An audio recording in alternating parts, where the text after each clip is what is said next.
The apartment was silent except for the soft hum of the refrigerator and the distant sound of traffic outside. It was nearly midnight when Emily Carter finally sat down on the edge of her worn couch, her phone glowing in her trembling hands.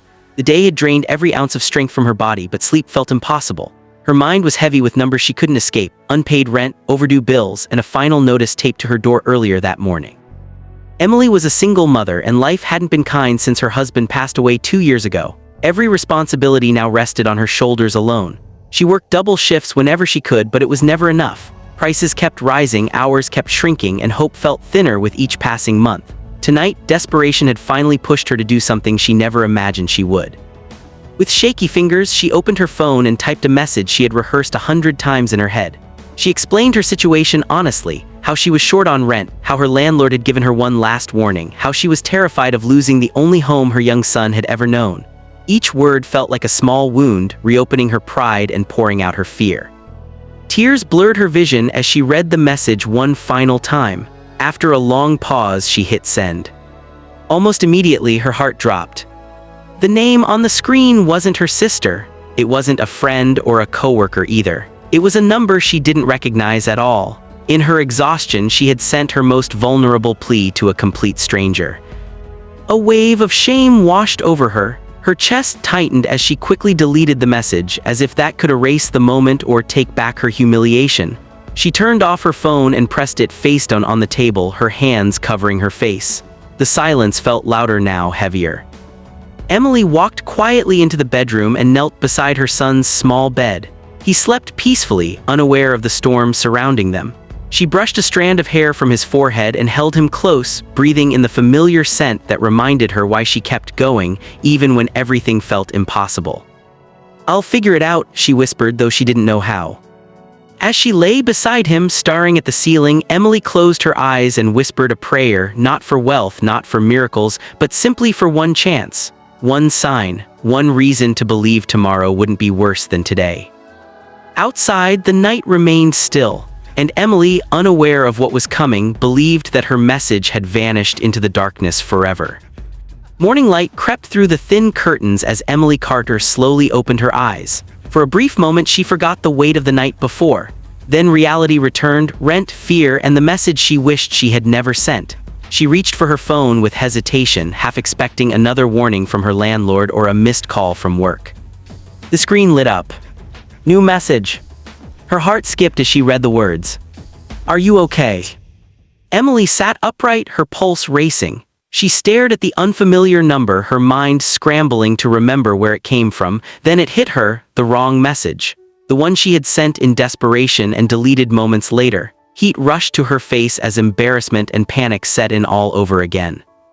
On the other end of the city, Daniel Reed stood in the kitchen of his modern penthouse, coffee growing cold in his hand. He was a man accustomed to numbers, contracts, and quiet efficiency. As a self-made millionaire, his phone usually buzzed with business updates, not personal messages.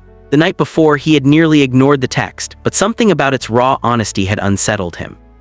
He hadn't replied immediately. Instead, he reread it, sensing pain beneath the words. By morning, curiosity had turned into concern. Emily hesitated before responding. Her pride screamed at her to ignore the message, but fear whispered louder. Finally, she typed a short reply apologizing for the mistake and explaining that the message wasn't meant for him. Seconds passed, then minutes. Her chest tightened. Daniel replied again, not with judgment but warmth. He asked if she was safe, if her child was okay. He didn't mention money at all. Slowly, cautiously, Emily answered. She told him about her son, about working long hours, about the fear of eviction that kept her awake at night. She didn't exaggerate or beg. She simply told the truth. With every message, she felt a strange release, like a heavy door opening inside her. Daniel listened, really listened. He asked about her dreams before life became survival. He asked what she loved, what she missed, what kept her going. It had been months since anyone had asked her those questions. As the conversation continued, Emily realized something unexpected. She wasn't being pitied. She was being seen. For the first time in a long while, she wasn't just a struggling single mother. She was a person again. When the conversation paused, Emily set her phone down, her hands no longer shaking. The fear hadn't disappeared, but it had softened. Somewhere beyond her tiny apartment and endless worries, a stranger had answered not with solutions but with kindness. And neither of them yet understood that this simple exchange was quietly changing the course of both their lives. 2 days passed quietly, yet something in Emily Carter's world had shifted. She still worried about rent and bills, but the constant heaviness in her chest had eased just enough to let her breathe.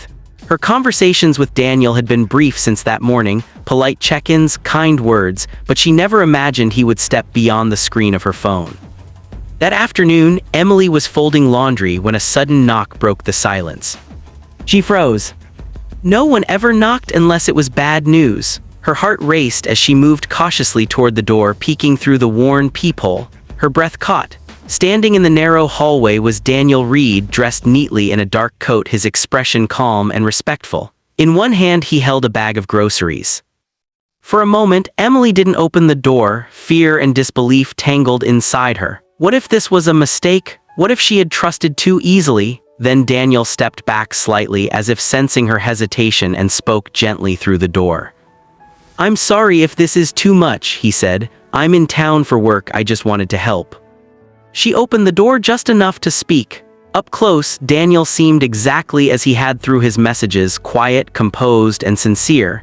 He explained that he hadn't come to judge or interrogate her. He'd simply felt compelled to make sure she and her son were okay. Emily let him in, still cautious, still unsure. Daniel noticed the cold air immediately. The heater in the apartment rattled weakly, struggling against the winter chill. Without making a show of it, he rolled up his sleeves and asked if he could take a look. Emily watched in silence as he knelt down, adjusted a loose valve, and tightened a worn connection. Within minutes, warm air filled the room. Her son peeked out from the bedroom, curious. Daniel smiled and handed him a bag of apples from the groceries, nothing more. Before leaving, Daniel placed a plain envelope on the small kitchen table. "This isn't charity," he said quietly, "and there are no expectations, just help." Emily tried to protest, her voice catching. Daniel shook his head gently. "You don't owe me anything," he said. Then he walked to the door, offering a final, reassuring smile before stepping into the hallway. Emily stood still long after the door closed. Slowly, she opened the envelope. Her hands trembled, not with fear this time, but with something unfamiliar. Hope. And for the first time in a very long while, her apartment didn't feel so cold anymore. Emily waited until the door had been closed for several minutes before she finally sat down at the small kitchen table. The apartment felt unusually quiet, as if it were holding its breath. With slow, careful movements, she reached for the envelope Daniel had left behind. For a moment, she simply stared at it, afraid that opening it would make the moment feel too real or too fragile. Her hands trembled as she slid the contents out. Inside was more money than she had seen at one time in years, enough to clear the overdue rent, enough to pay the bills that had been stacking up on the counter, enough to silence the constant fear that had followed her to sleep every night. Emily covered her mouth as tears streamed down her face, not from shock alone, but from relief so deep it left her breathless. Then she noticed the folded note. She opened it carefully and read the words written in simple, steady handwriting. "You didn't message the wrong man, you messaged the right heart." The words broke something open inside her. This wasn't pity. It wasn't control. It was kindness given without demands. Emily pressed the note to her chest, feeling something she hadn't allowed herself to feel in a long time: gratitude without guilt. Over the following weeks, life began to change in small but powerful ways. Emily paid her debts and repaired what had once felt beyond saving. She picked up extra shifts not out of panic but purpose. She laughed more softly at first, then freely. The apartment felt warmer, not just from the fixed heater but from the hope that had settled into its walls. Daniel didn't disappear, but he didn't try to take over either. He showed up for school events, helped with homework, fixed small things around the apartment when they broke. He listened when Emily spoke, and he never made her feel small for where she had come from. To her son, Daniel was simply someone who cared, someone who kept his promises. Months passed, and the line between stranger and family slowly faded. Emily often thought back to that night, the trembling hands, the wrong number, the message she wished she could take back. She realized now that desperation had led her not to shame but to connection, to a kindness she never saw coming. One wrong message had changed everything. Not because of money, but because two lives crossed at exactly the moment they needed each other most.